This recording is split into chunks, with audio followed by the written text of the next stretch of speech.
Hey, everybody. Before we get started, I want to thank my friends at Hatch for producing this episode. You can get unlimited podcast editing and strategy for one flat rate by visiting hatch.fm. All right, let's get in the show.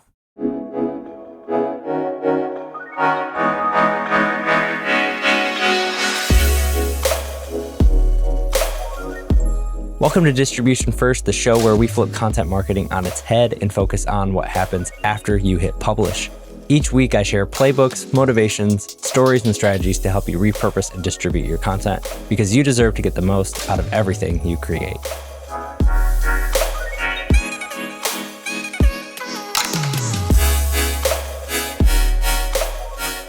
Hey everybody, on this week's episode, I joined the Content That Grows podcast where we dive into some of the biggest mistakes people make with content repurposing. We talk about the moment that triggered my semi-obsession with content distribution, and also some of the biggest distribution opportunities that SaaS companies have beyond social media for the rest of 2023 and beyond. So I really hope you enjoy this episode. It was a great conversation with Nate and everybody over there. And yeah, let's get into the show. So today we'll be chatting about content distribution and repurposing. I think there's a lot of folks in the SaaS world, in the tech world, where you mention content distribution, content repurposing. Justin's quite likely the first person that comes to mind for them. So excited to have him to chat through some of the stuff. And really to start would just be helpful to kind of understand like what was like the moment or trigger for you that really made you kind of lean into a heavy emphasis on content distribution and content repurposing.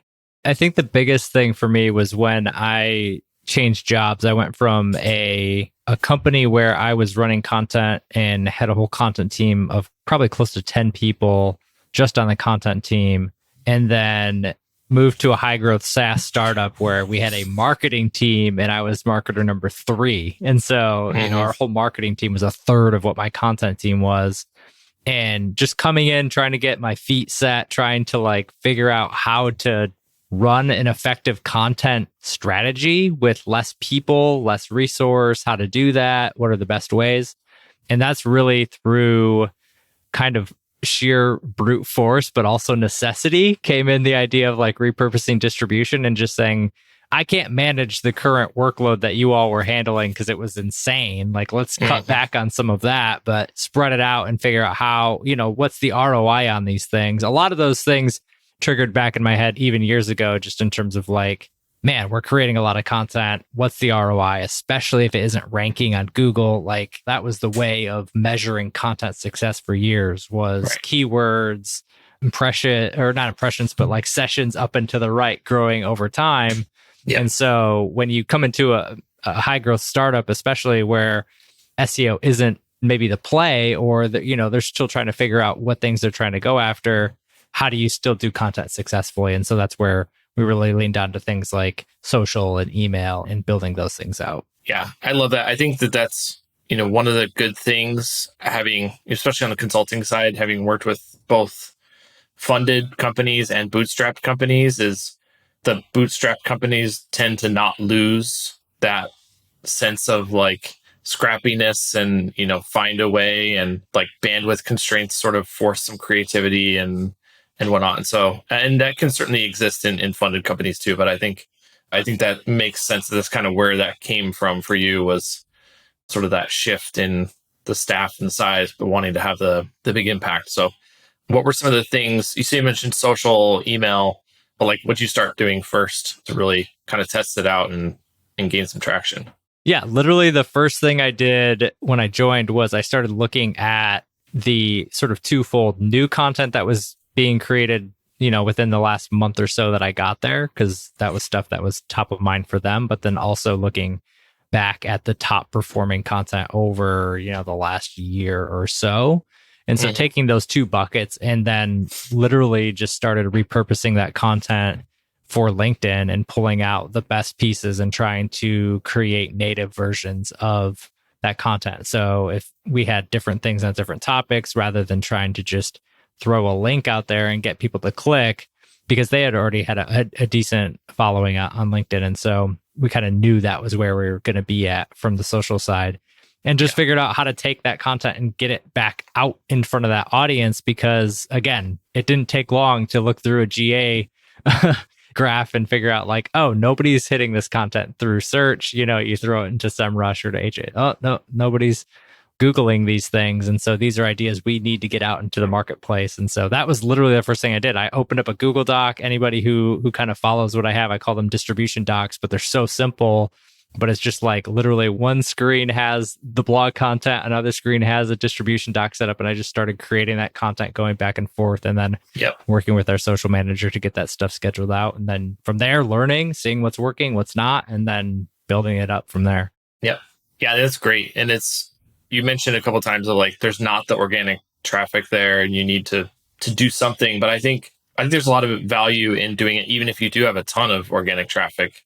And one is just the diversity of channels, and you're hitting people at a different context and different state. And ultimately, like, even if it is repurposing or, copy and pasting, and 80% of it's the same from part of a blog post, like, it's still unique content, if you're tailoring it to the platforms. And so that's what we're always trying to tell clients and really everyone is like, organic search is a distribution channel. It's not like the thing and then everything else is sort of like secondary. Like it's a distribution channel, and you have a lot of opportunity to build in some of the other ones. Yeah, I feel the same way, Nate. It's something that really dawned on me in the last couple of years too, is because for me, and maybe traditionally for a lot of content folks in B2B, SEO was the distribution channel. And then it was like, maybe we did some social media on the side, but it wasn't really like anything we were really driving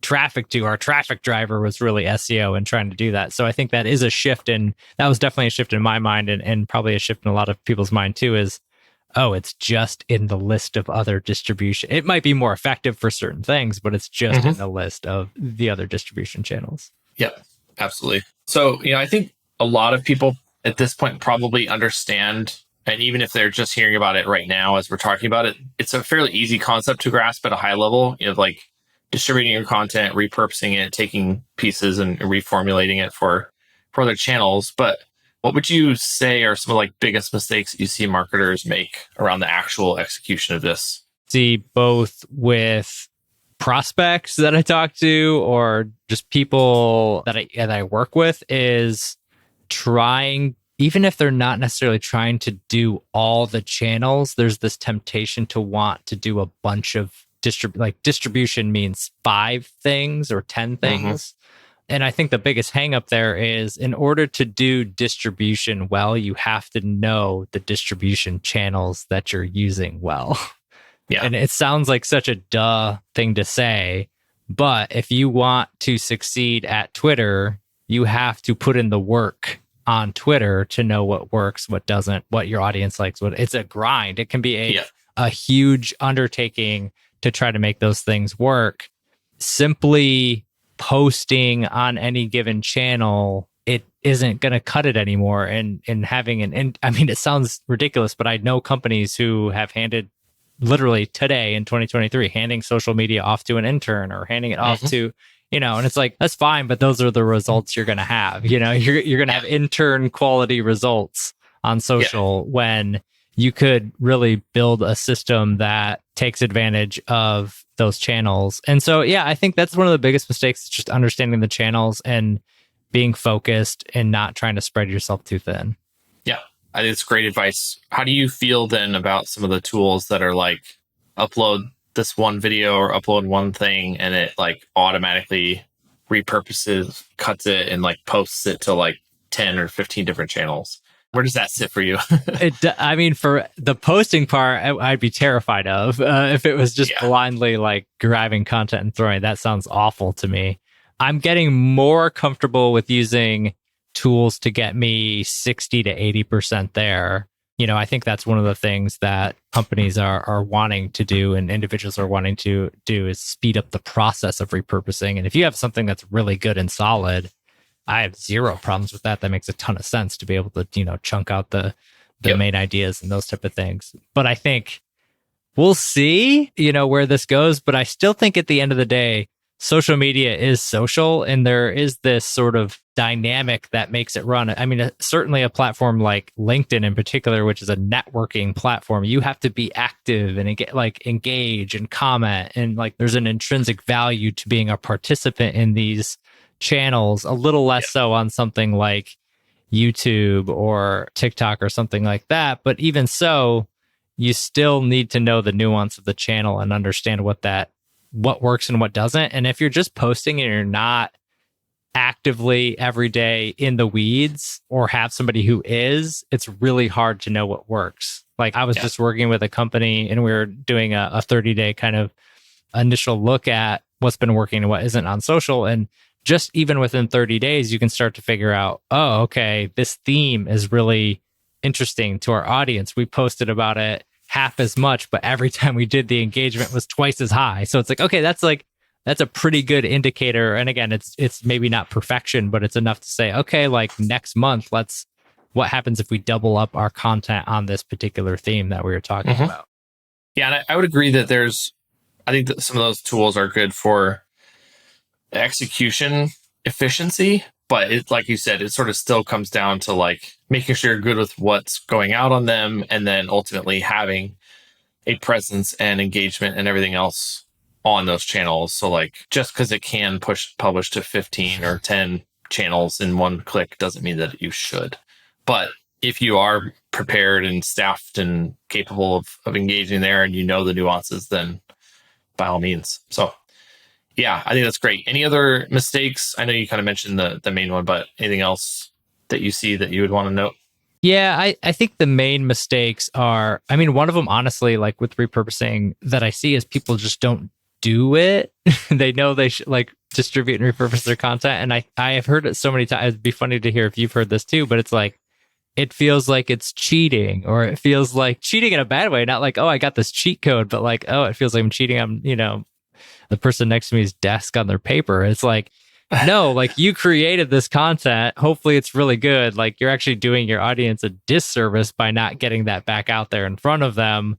And another myth with that is like repurposing is just copy and paste, or it's super easy. Like repurposing and distributing your content does take effort. Sometimes maybe just as much effort, some ways, depending on what you're doing. But what I have found is that by repurposing either the same content themes, even the same content, it takes away some of the mental strain to feel like you constantly have to be coming up with the new angle and the new ideas and the new things. And like that alone is enough to just like, I can take a breath and I can prepare and understand. And honestly, when you know how to like, I always say like put on those X-ray vision goggles and see all the things that can come off those pieces of content, it's kind of exciting to say like, oh man, if we're able to create this one really awesome thing, we could get a half a year's worth of really good things to keep that coming up over and over again. Absolutely. Yep. No, I think I hadn't heard anyone refer to it as cheating, but I think some of the commentary that I've heard is definitely around like, isn't my audience going to notice if I'm publishing the same thing repeatedly? And I personally tested that a little bit, and in just like 3-4 weeks apart, publishing this exact same post on LinkedIn, and then kind of looking through, and there was definitely, I don't remember what it was, but the overwhelming majority of likes or comments on the posts were different people. And so maybe some of the people that engaged the first time saw it again, but I'm pretty much on LinkedIn every single day, and I don't know that I would really even notice, from your content or anything, that you actually posted the exact same thing verbatim. It's just, there's just way too much out there. But the other thing that I mention sometimes is like, I don't personally want to be like a touring keynote speaker or, like speaking at conferences all the time and stuff. But like people that do that, they typically deliver the same talk at every conference for like a whole year. And that's part of why they're so dang good at it, is like that it's like a play. Like they know their lines, they know their like where they're moving on stage, and all that stuff, and pause for laughter, all that. Like it's real, they have it down pat and they deliver it. And the reality is that you may have people at multiple conferences that you're speaking at, and it's fine. They either attend it twice because they liked it a lot, or they'll see, oh, it looks like the one I already saw before, and they'll go somewhere else because you're often at a conference trying to decide between multiple things anyway. So Yeah, I think there's a lot of examples to prove that like it's not cheating. It's not going to be, you're not going to get outed. Like someone's going to like call you out for that, you know? So I think there's a ton of I have opportunity. seen one person in the wild get called out, and it was so lame.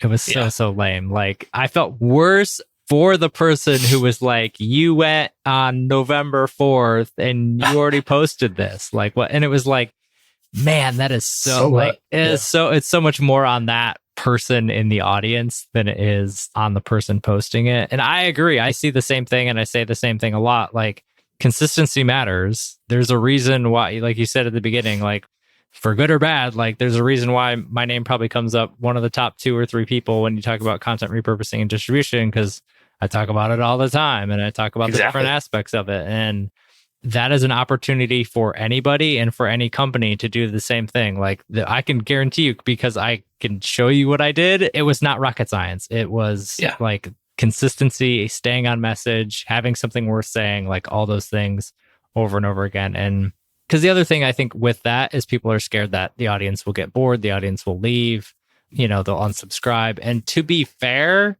that will happen. And that happens to me all the time. People unsubscribe from my email list every day. People probably unsubscribe or mute or hide me on socials every day. It would not surprise me at all. But that's Yeah. okay, because those people are no longer interested in what I have to say. And for every one of those, hopefully there's 5, 10, 15, 20 more new ones that are coming up. Yeah.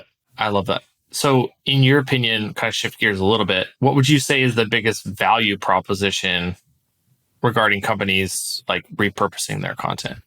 I think at the end of the day, like it's probably just a pure dollars and cents ROI. Time and money for both is a really important thing. I think also, like, especially for companies who are doing those big quarterly or yearly pieces of content, to have a strategy to not just release it in April and then talk about it again next April, but to have a strategy that involves taking that piece of content, building on it, and building it up throughout the year is super important. Because I mean, there's a lot of time, money, and effort that goes to sit on an archive. Exactly. Yep. Yeah, it's a good way of putting it. I think there's, for me, the real aha moment was a bit, again, of a bandwidth constraint.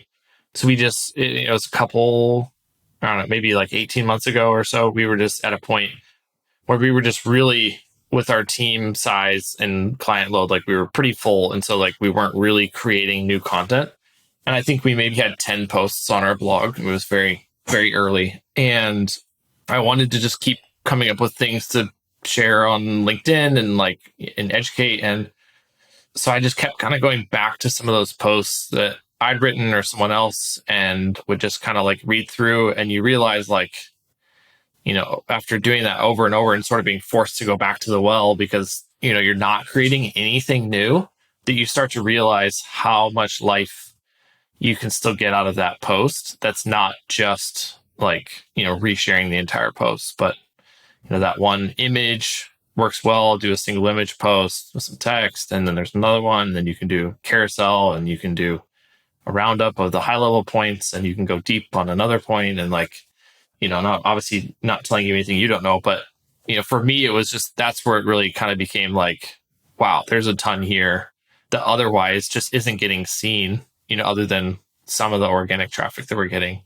But we're not a huge brand, and there's not people just choosing to come to our site to explore and stuff, So that for me was really big realization. And then, from that, we also just saw like, continued growth of our profiles, and therefore, more interest in our services and leads and all that, entirely from content that had already been written. And we weren't creating any new blog content at the time, and just creating social content from it. So I do agree. I think there's just a ton of opportunity that any company can have. And especially when you come into a company that's got maybe 1,000 blog posts and a bunch of, recorded webinars and ebooks and stuff. And you're like we could not create anything new for a really long time and just distribute, or just be ramping that up and doing both at the same time. If you have bandwidth, then just go that much faster. But it's a lot of opportunity sitting in the archive, like you said. Yeah. And sometimes it's those things that are so blatant that you should be doing more with that you're not. Like one client I was working with, they had a series where it was multiple years old at that point, but people who had watched it converted at a significantly higher percentage than people who hadn't. So it was like, oh, okay, let's take all this really good information that is in this series that you have, and let's repurpose it and get it back out in front of the audience to where they don't have to just stumble upon it one day and be able to get it. And so being able to do stuff like that is really good, and being able to take those things. And again, it's funny how much you can get out of the things that are, the 10 blog posts that are sitting on your website or something like that, because like you said, your audience, unless you're showing up in Google and showing high in Google, your audience isn't going to be able to see it. Yeah. I want to share this random, I guess, kind of story real quick, but it feels very related. Prior to Sprout, I worked for like a SEO digital agency, and I had this client that was a plastics company, and we were basically building a new website for them, and then some other stuff. And I was meeting with them basically like, how are we going to get all the content for all the product pages? Like, you have hundreds of products and whatever. And then they were very much like, there's no way we're going to write all of that, for the website. Like, we don't have that. We don't have all that content. And I don't remember how, but somehow through the conversation, we found out that they had a spec, they called it like a spec sheet or something like that for sales. And it was literally a 294 page PDF with one page for every product that had like the name, the specs, an image, like all the dimensions, colors, like all this stuff. And I was like, each one of these is like a web page, like it's all right here. You have all this content. But like to them, they didn't even think of it that way. It was like, oh, we have to create new content for the website, And so I think that, like you're saying, people can just get so close to what they're doing and what they have that they can't really see that there is that opportunity to do that. So last question real quick on this topic, and then we'll kind of jump into the final four. So we talked a bit about like social media, and I think that's one that a lot of folks understand and probably default to, but any other distribution channels outside of social media that you think, like for SaaS companies, that they just aren't using it enough, or like might not even realize that it's a good one for additional content distribution? I think we'll talk about this maybe at the final four in some way, shape, or form. But I think, funny enough, I think email newsletters are having kind of a comeback with the rise of, Substack and, all these different platforms to be able to do that, creator economy, all these things where you can get information, education, entertainment delivered directly into your inbox from whoever you want. So I think it's underrated. I also think from a B2B perspective, it's probably underrated what and how you should actually provide value within that channel, and not just be a constant drip of product information or here's our blog roundup or, stuff like that, but actually providing something unique and interesting and helping your audience every single week and giving them some incentive to be able to actually want to sign up versus, hey, sign up for a newsletter. We promise we'll like wink, wink, nudge. We promise we'll give you good value if you give us your email. And so I think that it's underrated, because I think if you can actually do that in a way that is useful and beneficial, it kind of can start to tear down some of the walls that have been left behind from like gating content and things like that. So if you're just providing value and getting people who are super interested in what you have to offer and what you're interested in, building that list is a better way to do that versus like a little bit of the more historical bait and switchy type email list building. Yeah, I think that's great. And I would agree that there's definitely an increase in that. Podcasts too, like podcasts were a thing and then very out of style for many years, and then I think came back. And so, yeah, I do feel like that's just the market dynamic shift in people wanting to have sort of their own platform of podcast or newsletter or both that allow them to kind of communicate that. And then it's just very valuable for people. So, and I think you just did real quick dig in on that a little bit more, though. I think I would love to have you maybe expand on, so you mentioned like, it's not just a place to like, just dump a bunch of links to your other content or something like that. And so to maybe kind of lead it, and then you can refine what I'm saying or add to it. But what you were saying before is the key is like, it's not, what are we going to come up with? What are we going to write in the newsletter? It's all the other content we're already creating, whether that's blog content or social content or something else, seeing where there's value, what's resonating, and then taking that as a starting point, but then tailoring it, like writing it to fit the channel and be an effective newsletter. But it's not starting from square one, figuring out what the heck you're going to write about. You already kind of know what's working and kind of building from that. So is that a fair assessment of what you would do there? Yeah, absolutely. I think if you're going to do a newsletter, social, any distribution channel, I mean, it's the name of my podcast, like you mentioned. It's the sort of the framework that I use to build all this stuff out is distribution first. It's a distribution first framework where you essentially reverse engineer everything off of distribution. And so by knowing you want to have an email newsletter as a core part of your distribution, when you go to record your podcast or write your blog post or do whatever that thing is, newsletters should be a default part of your planning process because it's part of your distribution strategy. And so for me, like when I outline a podcast episode, I'm already thinking ahead as I'm outlining. I haven't hit record yet.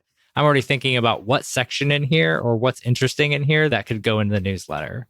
And so I'm trying to think that far ahead. So then after I've recorded or after I have the guest, and even if it pivots, I can have an idea to say, oh yeah, I wanted to talk about this. These are those 3 things we wanted to touch on. I can almost have the outline for the newsletter written out of the outline that comes out of the podcast. And so that's where the next level of repurposing and distribution for me comes in is it's not an ad hoc sort of oh, let's look back. It's a proactive looking forward as well. Yeah, that's great. Awesome. So let's shift real quick into the final 4. Same questions we ask every guest that comes on. First one being, what's a recent success or learning you'd like to share? Yeah, I think we touched on a little bit, but for me, it's that idea of being able to create platform native content. It means you have to be knowledgeable on the platform. So if somebody's coming to you and saying, hey, we need to explore XYZ channel, that's fine to do that, but make sure you're actually going to be able to put in the time and effort or hire somebody to put the time and effort in to be able to know that. Just having a social media person, I think, is going to maybe shift and evolve over the next few years because having somebody do YouTube is completely different than Twitter, which is completely different than LinkedIn. So I think there's just more nuance in that and in knowing those channels. Yeah. For your company, what role does content play in the overall strategy? Yeah, for me, it is the entire strategy. It's literally my entire marketing engine. And again, for me, I'm doing consulting, I'm doing advising and some execution. So I don't need a giant arsenal of clients that I'm working with at any given time. But for me, it really does drive interest. It drives engagement, like building the podcast, writing the newsletter, being on LinkedIn every day. Those things really do drive interest in me. I'm sure you see the same thing like you had mentioned for 10 Speed.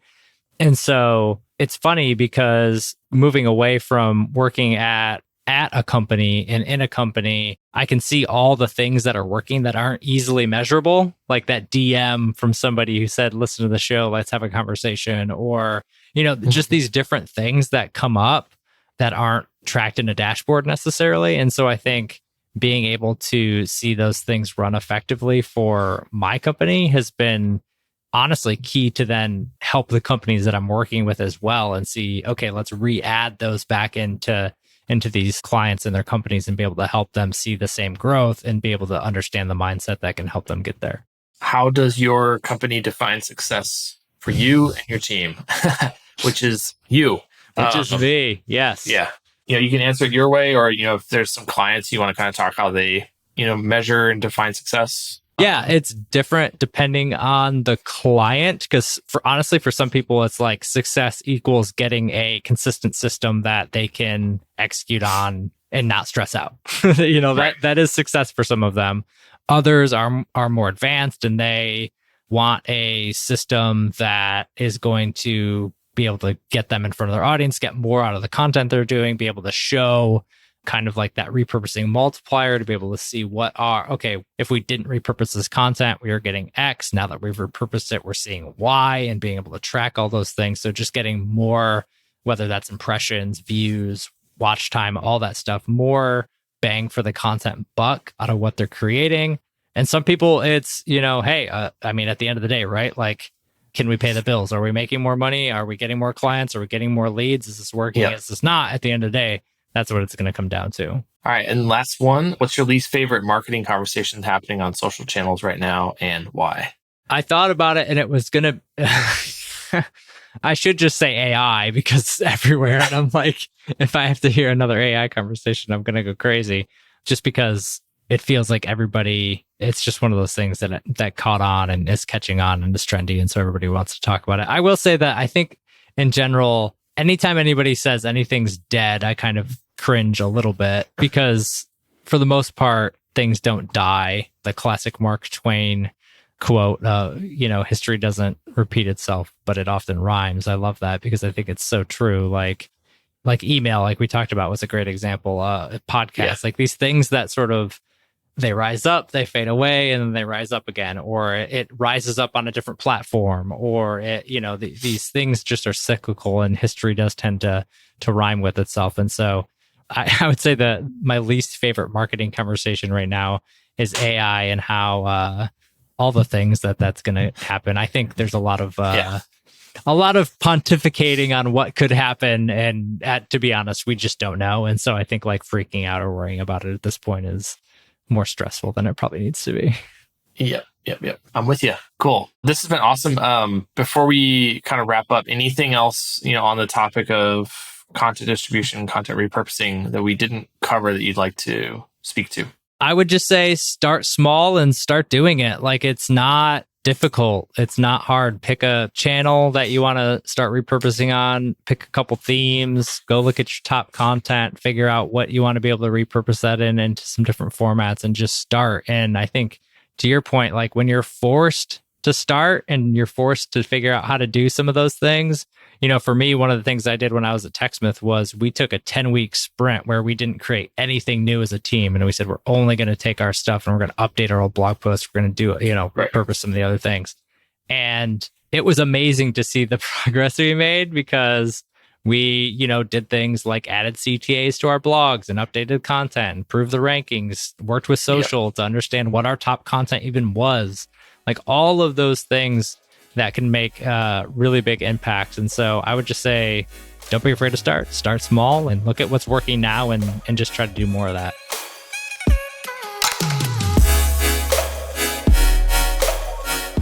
All right, I hope you enjoyed this episode of Distribution First, and thank you for listening all the way through. I appreciate you so much. And I hope you're able to apply what you learned in this episode one way or another into your content strategy as well. Speaking of strategy, we have a lot of things going on this year that are going to help you build your brand, 10x your content, and transform the way you do content marketing. Make sure to subscribe to the show and sign up for my newsletter at justinsimon.co so you don't miss a thing. I look forward to serving you in the next episode as well. And until then, take care, and I'll see you next time.